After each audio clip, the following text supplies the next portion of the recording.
Buenos días con todas las personas que nos acompañan el día de hoy en esta nueva transmisión. El grupo de estudiantes de economía les da la más cordial bienvenida a su canal con su proyecto Conociendo al Candidato.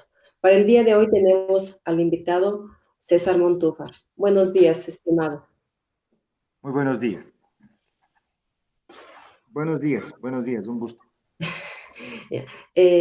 Además, también contamos con la presencia del economista Byron Rojas Loza,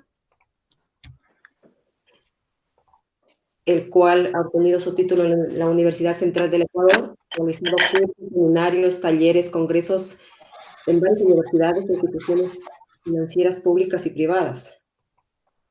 Su experiencia laboral, podemos decir que actualmente se encuentra desempeñando su labor como docente en las cátedras de microeconomía y macroeconomía en la carrera de economía. Mónica, por favor, ¿nos puedes ayudar con la presentación de César Montúfar?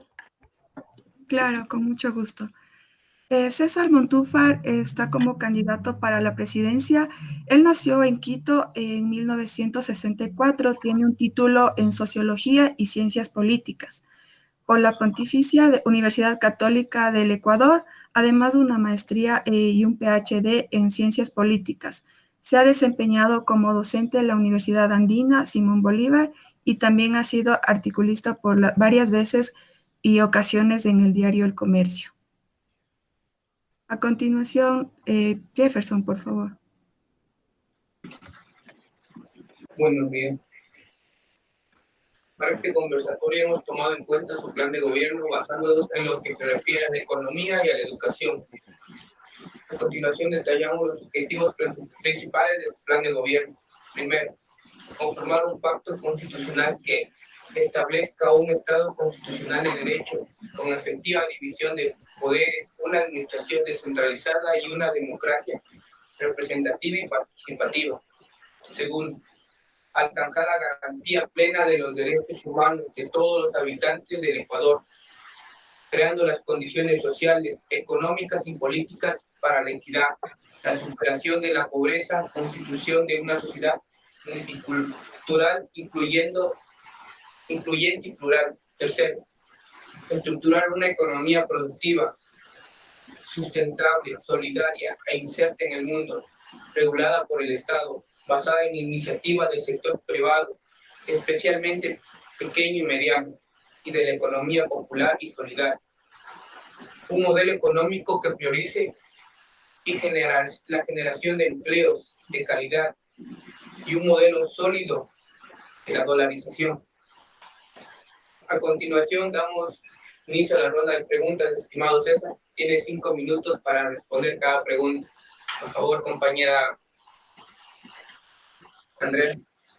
Gracias, Jefferson. Estimado candidato, en caso de ser elegido, ¿cómo se va a manejar el déficit del gasto público?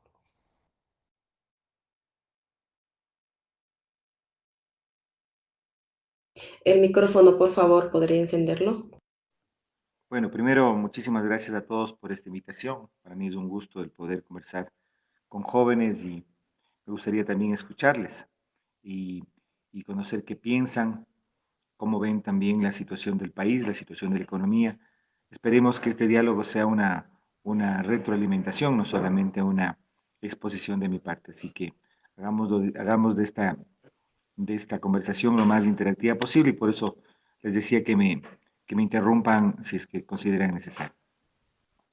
Hablemos un poco del tema del déficit fiscal y creo que para eso es importante que tengamos presente algunas cifras, si me permiten.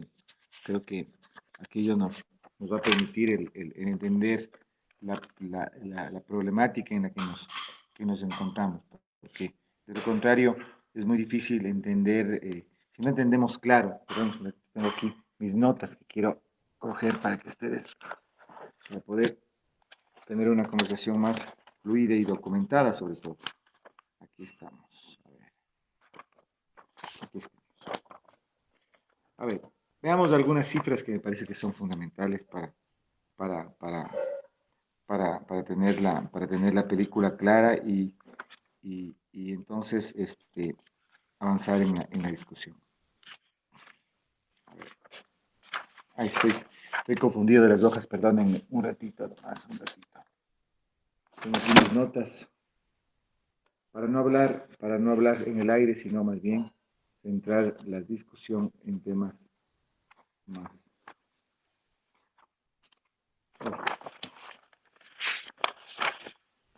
Aquí está, perdón. Disculpen.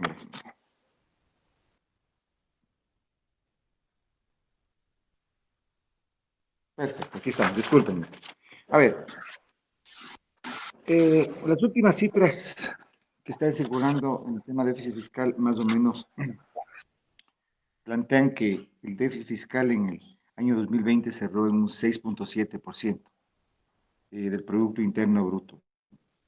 Y esto, por supuesto, que es muy inferior a lo que había sido establecido en los acuerdos con el Fondo Monetario, que planteaban una reducción del déficit fiscal eh, para el año, desde el año 2021 hasta 2020, de 7.3 mil millones de dólares a 2.9 mil millones para el 2021. Es decir, estaban planteando una reducción muy significativa del déficit fiscal. Y en gran medida, el acuerdo con el Fondo Monetario Internacional, como ustedes conocen, contienen estos tres componentes. Uno, cómo reducir el déficit fiscal. Segundo, cómo reestructurar la deuda. Y tercero, cómo reactivar la economía. Esos son los tres elementos del acuerdo que el Estado ecuatoriano negoció con el Fondo Monetario en el mes de septiembre del año pasado.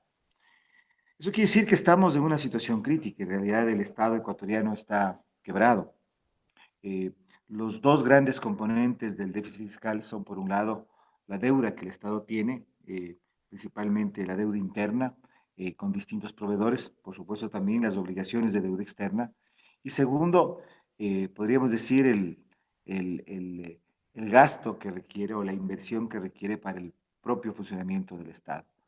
Como ustedes saben, parte de los acuerdos del fondo eh, contienen esas dos, eh, esas dos condiciones. Por un lado, la reestructuración de la deuda, eh, algo el gobierno hizo el año pasado en función de eh, posponer el pago de intereses de la deuda y por lo tanto dar un alivio fiscal al Estado ecuatoriano en los años siguientes. Y por otro lado, están pendientes en este momento varias de las acciones que habían sido acordadas con el Fondo Monetario. ¿Cuáles son esas acciones que van a ser, digamos, los temas pendientes, digamos, más candentes que tendrá que asumir el gobierno? Para reducir el fondo hay que hacer para reducir el déficit hay que hacer dos cosas. Uno, reducir gastos, por un lado, y el otro, cobrar más impuestos. Y ahí es donde viene el problema. En los acuerdos del Fondo Monetario, que es lo que el gobierno está planteando, y les voy a dar mi opinión al respecto, se contempla en reducir gastos dos situaciones. Uno, seguir achicando el tamaño del Estado. En los últimos 2 años ya 50.000 funcionarios, servidores públicos, aquellos que no tenían contrato, han ido saliendo del Estado, lo cual es una situación compleja porque la reducción de empleados, de servidores públicos, genera otros problemas, eh, aumenta el desempleo, debilita incluso la propia seguridad social. La segunda es continuar reduciendo los subsidios al gas y la gasolina, es otro asunto, digamos, en términos de reducir gastos. Y por otro lado, el incrementar ingresos. Y básicamente el tema del incremento de ingresos pasa por el subir los impuestos. Y dentro de las recomendaciones y a ratos diríamos condicionamientos del fondo, se habla de subir el IVA de 12 a 14%. Eso es más o menos la situación en la que nos encontramos. ¿Cuál es mi posición al respecto? ¿Sí? En primer lugar, yo creo que, por supuesto, el Ecuador tiene que fijarse una meta para reducir el déficit fiscal. No creo que en el próximo año esa meta pueda ser tan ambiciosa. Eh, Como les decía, es necesario que reducir el déficit, pero yo plantearía, y eso está en mi plan de gobierno, en primer lugar, en vez de o sea, hacer un ajuste administrativo y trabajar en la calidad del gasto, no tanto en la reducción de servidores públicos en el aparato estatal, como les decía hace un momento, no considero que los despidos masivos sea la solución. Es más, creo que el Estado ecuatoriano en algunas áreas necesita ampliar el número y la calidad de los servidores públicos. Estoy hablando en los casos de educación, salud, seguridad, acceso a la justicia. Creo que hay temas sobre los que el Estado más bien debería fortalecerse.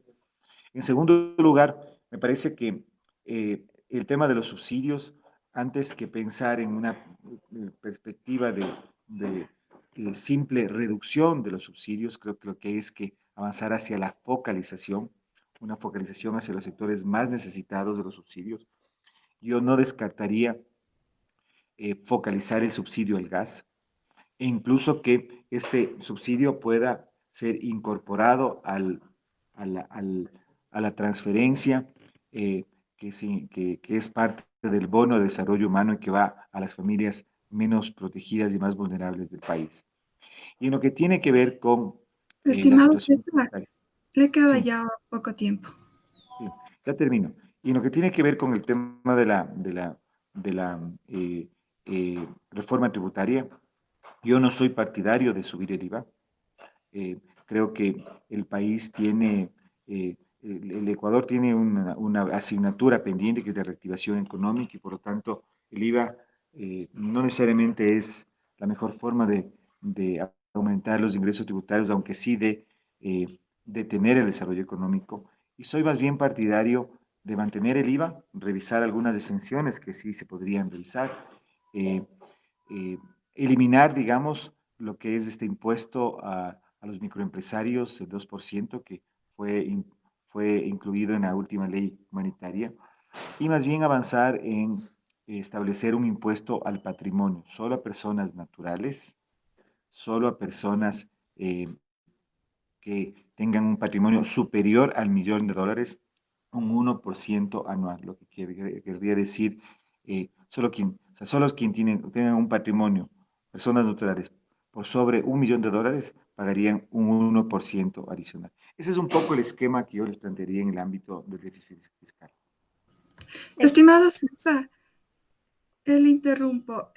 Según lo que usted nos dice, ¿usted estaría de acuerdo en quitar los impuestos en- a la salida de divisas y por qué? Porque ese es un impuesto que, en mi entender, pone trabas a una tendencia y una prioridad que el gobierno y que el Estado tienen, que es el de atraer inversión. El Ecuador es una economía dolarizada, necesita sostener y fortalecer la dolarización. El impuesto a la salida de capitales es un impuesto que lastimosamente impide, y es uno de los grandes, digamos, una de las causas porque el Ecuador sea un país con tan baja inversión extranjera. Entonces yo creo que en perspectiva de favorecer y de incrementar o atraer a la inversión, habría no de que eliminarlo completamente, pero sí reducirlo a 1% o más o menos ese porcentaje. Gracias. ¿Cuáles serían las primeras gestiones estratégicas para solventar la crisis económica de salud que hoy mismo estamos pasando? A ver, yo he sostenido y sostengo que el Ecuador en este momento tiene un grave y principal problema, que es el problema de la salud, el problema sanitario. Mientras no resolvamos el tema sanitario, no se va a reactivar la economía. Mientras no salgamos de esta situación, mientras la mayor parte de la población ecuatoriana no esté inmunizada, no haya sido vacunada, no va a haber ninguna política de generación de empleo que funcione. No se va a poder reconstituir el sistema educativo y los jóvenes no van a poder de manera presencial regresar a clases. Eh, Todo va a seguir parado, sectores enteros de la economía tremendamente golpeados, especialmente hablo de uno de ellos, el sector turístico. Entonces estamos en una situación en la que eh, el país tiene que entender que esa es la principal prioridad. Yo lo que planteo es que nos concentremos en los primeros 4 años de gobierno, 4 meses, perdón, meses de gobierno en la pandemia, que logremos vacunar al 70% de la población, que es más o menos 12 millones de ecuatorianos, significan 2 dosis, es decir, 24 millones de vacunas. Y con eso, además, movilicemos a un ejército enorme de vacunadores, que realmente nos permita en 4 meses lograr la inmunidad del 70%, de aproximadamente 12 millones. Eso tiene un costo, por supuesto. Un costo que nosotros en total creemos que estará cerca de los 500 millones de dólares. 250, entre 250 y 300 del costo de las vacunas y el resto lo que implica la capacitación de los vacunadores, la logística, la movilización. En suma, lo que nosotros pensamos es que el Estado y el país tiene que concentrarse en salir de la crisis sanitaria, inmunizar al 70% de la población, eso hacerlo en los primeros 4 meses de gobierno y a partir de ahí, entonces, avanzar en todas las estrategias de reactivación económica, de generación de empleo, reconstitución y reforma del sistema educativo, etcétera, etcétera. Estimado César, ay, perdón, economista, siga nomás. Buenos días, doctor. Bueno, con respecto a lo que se ha planteado en el tema fiscal, el tema del presupuesto, el tema del gasto como tal, eh, pienso yo que en el país no existe una información acertada, ¿no? De cuánto lo que en realidad estamos debiendo, cuánto en realidad es el gasto público, cuánto en realidad son específicamente hasta la deuda. Yo creo que si en el caso de ser presidente, y si lo considera, sería bueno hacer un diagnóstico acertero, ¿no? De cómo está el país. Y en base a ese diagnóstico, poder fomentar la estructura del salvataje, digámoslo así, el salvataje de la deuda, de ir cubriendo las brechas, para de ahí, creería yo, que se puede establecer los diferentes impuestos. El impuesto al patrimonio es una de las salidas para poder cubrir esta deuda. Entonces, pensaría que el diagnóstico acertero en el país y saber cuánto en realidad los ecuatorianos deben cubrir para poder pagar la deuda que tenemos, ¿no? Estoy de acuerdo con usted. Sin embargo, y también tengo muchas dudas de las cifras que el gobierno maneja. Incluso, digamos, vuelvo a lo del acuerdo con el Fondo Monetario Internacional. Conozco que cuando se negoció el crédito y el último acuerdo en septiembre, hubo muchos problemas porque las cifras que el Estado ecuatoriano, el Ministerio de Finanzas entregaba al Fondo Monetario no eran cifras reales. Pues a partir de ahí era muy difícil poder establecer un derrotero y un acuerdo con el fondo para recibir esos 6.300 millones de dólares que fue finalmente lo que recibió.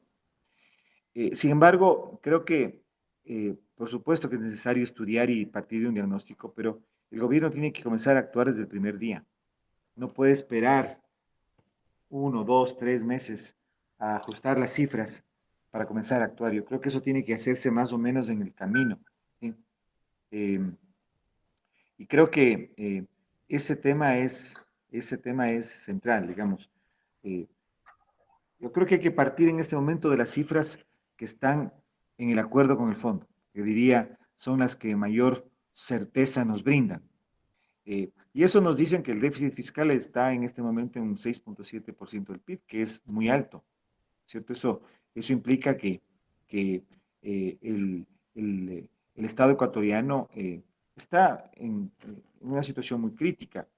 7.3 mil millones de dólares fue el déficit del sector público no financiero en el año 2020. Esa es una cifra que nos da cuenta de que en realidad hay que trabajar en recaudar más, ¿no es cierto? Y eso implica topar el sistema tributario, por un lado, y en gastar menos, lo que significa ajustar el gasto público. Ya habíamos hablado sobre cuáles son los temas y los sectores que no se pueden topar. Yo creo que en este momento, más bien requerimos más recursos para atender la crisis sanitaria, ¿no es cierto? Yo creo que el tema de la vacunación universal, o al menos del 70% de ecuatorianos, es una prioridad ineludible. como le decía, nosotros estamos pensando, porque yo he trabajado con un grupo de técnicos epidemiólogos, hemos hecho un plan para lo que sería una campaña nacional de vacunación que realmente sea efectiva. Eso implica 24 millones de vacunas, vacunar a 12 millones de personas, movilizar el ejército de vacunadores. Estamos hablando de 500 millones de dólares aproximadamente, que Perdón, se doctor, agregan a que le esto. interrumpa. Dentro de esto que usted indica de de la vacunación, tal vez ha considerado volver a contratar las personas de salud que han sido retiradas. Por supuesto que sí, por supuesto. A eso me refería hace un momento. Ya lo dije, creo que el Estado, en vez de intentar achicar el número de servidores públicos en algunos sectores, como salud, como educación, principalmente, como justicia, eh, es menester o sería importante que se pueda ampliar eh, a los servidores públicos, darles estabilidad, brindarles mejores condiciones y, por supuesto, recontratar a las personas que fueron separadas y que tienen experiencia, que conocen el sector, que han trabajado años en el sector, por supuesto que sí. Entonces, el tema fiscal no es tan sencillo como si vamos a comenzar a despedir empleados o servidores públicos. En salud, yo creo que en este momento más bien la visión debe ser la absolutamente contraria. Hay que fortalecer el Sistema Nacional de Salud y eso se lo hace dando mejores condiciones laborales, estabilidad laboral y también recontratando a personas que han sido separadas del sector. Una Perdón que le consulta, interrumpa igual. César. Sigue, Verónica. Gracias, Eduardo. Con respecto al presupuesto hacia los militares, ¿usted qué opina? ¿Se va a incrementar o se va a disminuir? A ver, sin duda las Fuerzas Armadas son una de las instituciones vitales y más importantes del Estado ecuatoriano. Pero vuelvo a lo que hace un momento decía. Gobernar es priorizar en este momento, o en todo momento. El gobernante lo que tiene que hacer es priorizar. ¿Y qué es más importante en este instante? Yo le diría, el Ecuador tiene cuatro grandes prioridades. Cuatro grandes. Hay muchísimos problemas, ¿no? Hay muchísimos. Pero un gobernante no puede ir hacia todo. Tiene que decir qué es lo importante. Decidir, además conversando con la gente, no solamente decidir él por sí ante sí. Y la defensa de la integridad territorial, que es la función primordial de las Fuerzas Armadas, es nuestra prioridad en este momento. ¿Tenemos alguna amenaza de guerra que pueda poner en riesgo la seguridad del Estado? La respuesta es que no. ¿Cuáles son las prioridades del Ecuador en este momento? ¿Hacia dónde tenemos que ir? Yo diría son, en primer lugar, resolver el tema sanitario, problema sanitario. Todas están además interconectadas, ¿no? Segundo, reconstituir el sistema de educación en el Ecuador. Yo quisiera darles una cifra en este momento. El 50% de jóvenes y niños no tienen acceso a Internet. Eso significa, eso significa que sencillamente perdieron el acceso a la educación en momentos de pandemia en que la educación se lleva a cabo de manera virtual. En los sectores rurales, la falta de acceso a Internet llega al 75-80%. Entonces estamos hablando que en el sector rural solo 20% de los niños en este momento están articulados al sistema escolar. Eso es una tragedia para un país. Entonces diría, primera salud, segunda educación, tercero empleo y cuarto conectividad. Quisiera también agregar ahí un quinto, que es la reforma a la seguridad social. Pero esas son las prioridades del Ecuador, 5 grandes prioridades. Entonces, las Fuerzas Armadas no están entre esas prioridades. Y creo que por eso, creo que como presidente de la República yo me voy a enfocar en las prioridades. Ahora, hay un tema en donde las Fuerzas Armadas sí pueden ser bien importantes. Un gran problema que tiene el país, sobre todo los pescadores artesanales del Ecuador, es que salen al alta mar a hacer su pesca y llegan a una tierra de nadie, a un mar de nadie, sí, para ser más exacto. Les asaltan, les roban, les extorsionan, les quitan la pesca. Bueno, es una situación de total indefensión. Allí, por ejemplo, la Armada sí debería apoyar a los pescadores, lo está haciendo de alguna manera con una suerte de policía marítima que hay que crear en el Ecuador con la Policía Nacional. Pero eso es un caso muy específico de protección a la seguridad de un grupo que es absolutamente vulnerable a la inseguridad en alta mar. Pero ahí tendríamos un tema en específico, pero ya mirándolo en general, yo le diría, las Fuerzas Armadas en este momento no son la prioridad del país. O más bien, César, en este momento César, hay otras una prioridades más consulta. importantes. Con respecto a que los militares no es prioridad. En todo caso, en su gobierno, la educación, la salud, o en qué orden sería la prioridad de manejar. Pero yo creo que en este momento la primera es la salud. Si no salimos de la pandemia en corto tiempo, sencillamente el Ecuador no va a salir adelante. Además, con el costo enorme de vidas humanas. Quiero darles un dato que es muy importante que lo tengan presente. El Ecuador, el año 2020, fue el segundo país en el mundo con más muertes en exceso. El segundo país en el mundo con más muertes en exceso. De los países que tienen cifras, ¿no? Los países que tienen estadísticas y cifras. Primero fue Perú. Tercero fue México. Fuimos el segundo país en el mundo. Eso quiere decir que de los 40.000 ecuatorianos que murieron en el año 2020 por la pandemia, muchos de ellos no debieron morir. Entonces la situación es crítica. Primera es salud. Y yo diría que la salud es la que de una u otra manera debe llevarnos a reconstituir el sistema de educación, a reactivar la economía, así que es un tema central y fundamental del país, a trabajar en la reforma que tiene que darse en la seguridad social, que está muy vinculada al tema sanitario, ¿no es cierto? Y a que el Ecuador pueda, y que además el Ecuador pueda dar un salto en el tema de conectividad, que es uno de los grandes problemas y grandes rezagos que tiene el país en este momento.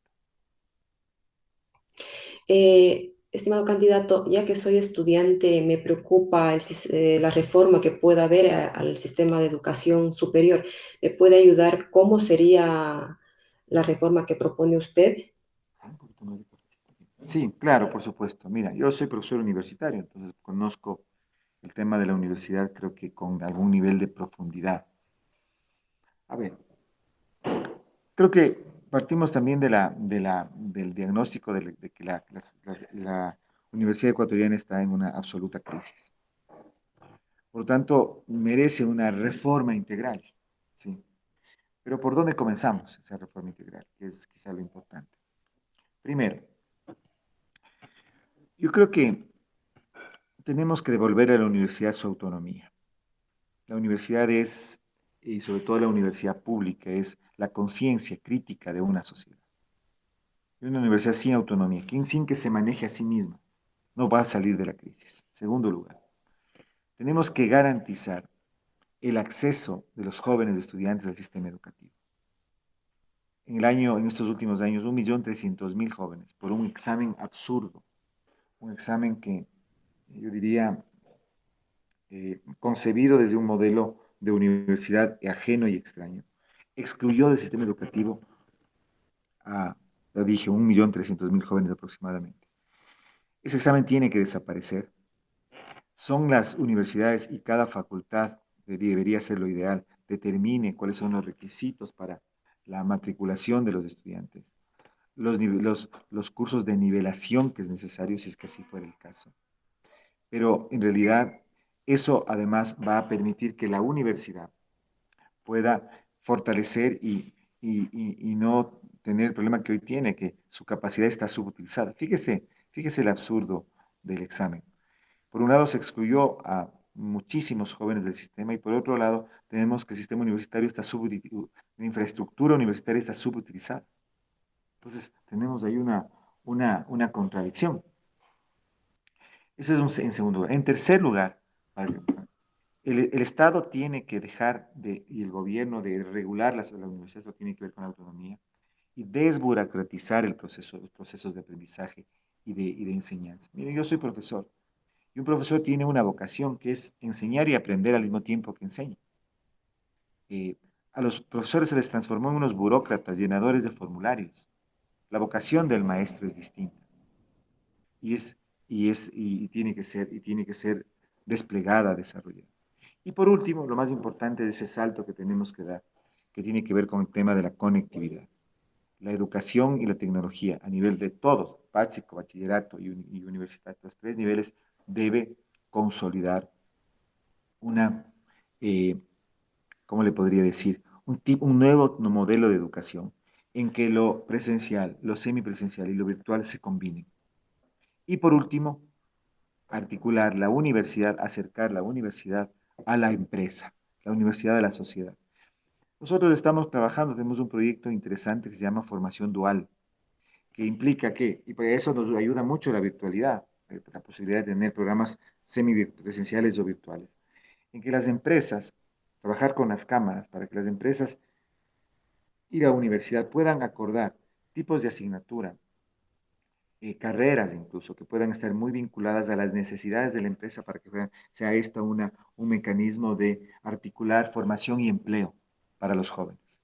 Entonces, esos son, desde nuestra perspectiva, los 5 ejes de reforma universitaria que nosotros proponemos. Usted nos dice que se debe, que va a haber la posibilidad de eliminar el examen, pero ¿cómo estaría el gobierno? O sea, ¿cómo va a cubrir tanta demanda? Porque sabemos que algunas universidades no pueden cubrir la demanda. En años anteriores, habían aulas de 100 alumnos y tenían que recibir parados clases. Entonces, ¿cómo se puede cubrir esa demanda? Lo que pasa es que eso en algunas universidades, pero no en otras. Uno de los grandes problemas en este momento, o de la realidad en los últimos años de la universidad ecuatoriana, es que eh, la, eh, se dio como decía hace un momento, esta situación paradójica. Miles de jóvenes que no pudieron estudiar y una subutilización de la infraestructura universitaria a nivel nacional. Por supuesto que algunas universidades tienen más demanda que otras, pero eso precisamente tiene que ser regulado no por el Estado. Eso tiene que determinarlo cada universidad, cada facultad, estableciendo los requisitos para cada asignatura, para cada carrera, perdón. Yo soy profesor, mire, he sido decano de la Facultad de Estudios Sociales y Relaciones Internacionales de la Universidad Andina, sí, estudios globales e internacionales de la Universidad Andina. Y nosotros sabemos cuáles son las condiciones que pedimos a un estudiante estoy hablando de posgrado, no aplica porque el examen ser bachiller es para plegado, pero le doy un ejemplo. Sabemos cuáles son las condiciones y los conocimientos previos que debe tener un estudiante que aspira a iniciar una maestría o un programa doctoral con nosotros. Cada carrera, cada universidad, cada facultad es la que tiene que determinar aquello, pero que el Estado de manera centralizada lo haga, en general, ¿no es cierto? Puede causar lo que tú dices en una universidad, pero por otro lado hay una subutilización y capacidad instalada, subutilizada en otras universidades. Eso es lo que hay que corregir. Y eso no lo corrige, ese problema lo creó o lo exacerbó un examen como ser bachiller, un modelo centralista, centralizado. Aquí lo que hay es que descentralizar. Y de esa manera se tiene que equilibrar, pero lo que hay que garantizar fundamentalmente es la inclusión, el acceso. Doctor, hablando de esta capacidad utilizada que hiciste, o de esta infraestructura prácticamente, y tenemos la ciudad de conocimiento Yachay. Eh, ¿qué se puede, qué se puede hacer con esta ciudad de conocimiento? Reestructurar, potencializar, acaparar, adoptarla tal vez a diferentes actividades.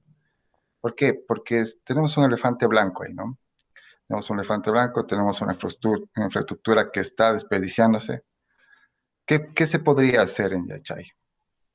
Bueno, Yachay es uno de los grandes elefantes blancos, como usted dijo, y además un modelo fracasado, fallido desde el inicio.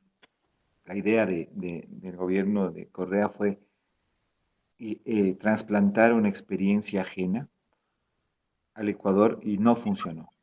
Fue un desperdicio total de recursos. Sin embargo, está ahí, ¿no es cierto? Ya eso no se puede cambiar.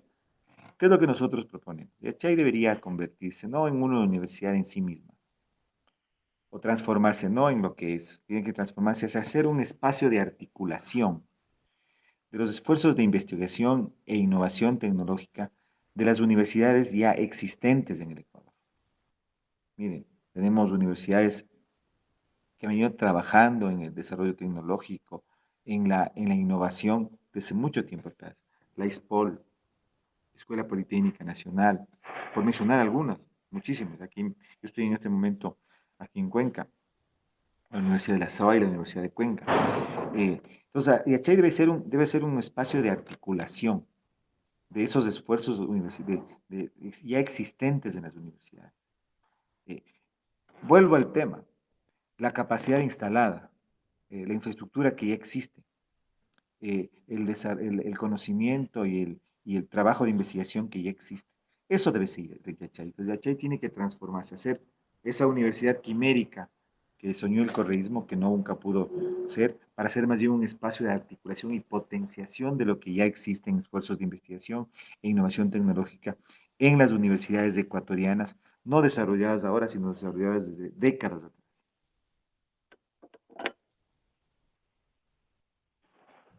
Estimado César, sin más que decir, le agradecemos de parte de nuestro grupo económico que hoy nos haya acompañado. Le deseamos mucha suerte en su candidatura. Muchas gracias, estimado candidato César, por su intervención. Estamos muy agradecidos por el tiempo que nos ha brindado. Muchas gracias. También quisiéramos que nos dé su palabra y nos diga por qué tenemos que votar por usted. Bueno, primero porque me he levantado a las 6 de la mañana un domingo para hablar con ustedes. No, una broma nomás. No, yo lo que creo es que ustedes tienen que votar. Hay un gran problema para estas elecciones y es que va a haber mucho ausentismo. Y creo que principalmente va a haber un ausentismo de los jóvenes. Los jóvenes son quienes, creo yo, han sido de los grupos más golpeados en estos últimos años y más golpeados en la última pandemia, porque sus oportunidades se han visto en gran medida truncadas, han quedado en gran medida truncos. Eh, Hablábamos de la crisis del sistema educativo y yo creo que el país tiene una gran deuda con los jóvenes en términos de oportunidades. Pero por eso mismo yo creo que ustedes deben votar. Yo no les pido el voto, sino que les pido votar. Y estoy seguro que si los jóvenes se manifiestan y votan, hacen escuchar su voz, no están ausentes, no se quedan ausentes de este proceso electoral, el resultado va a ser bueno para el país. Así que mi llamado es a que voten y que llamen a los jóvenes a votar, que miren a los candidatos, miren sus propuestas, miren cosas que a veces no se ven que son importantes. ¿Cuánto pagan de impuestos? Es, por ejemplo, un dato importante, porque hay algunos que se creen salvadores y hablan de ser salvadores y no pagan impuestos. Hablábamos hace un momentito sobre el tema tributario, de que el Estado requiere recursos y es paradójico. Miren, perdonen que haga un poco de propaganda por mí, pero yo soy un profesor universitario, una persona de clase media. De entre la lista de 16 candidatos, soy el segundo en la lista de más impuestos, de que más impuestos pago. Es inconcebible que alguien que pretenda ser candidato a la presidencia de la República y al mismo tiempo evada impuestos en su impuesto a la renta. Entonces hay que ver esas cosas. Y eh, creo que de esa manera su voto va a ser más informado y va, yo digo, a ser un elemento de transformación. Así que muchas gracias a ustedes. Me da mucha pena no haber tenido más tiempo de conversar, para conversar. Sin embargo, tengo que ya salir. Estoy en Cuenca y tengo que llegar a la Troncal a las 9:30 de la, de la, de la, de la mañana, entonces tengo que volar ahorita. Por eso estaba tratando de desayunar un poquito mientras estábamos conversando, porque ahorita ya me toca salir corriendo. Les agradezco mucho a ustedes, mucha suerte en su proyecto, en sus clases y nos vemos pronto. Un abrazo caluroso y afectuoso para todos.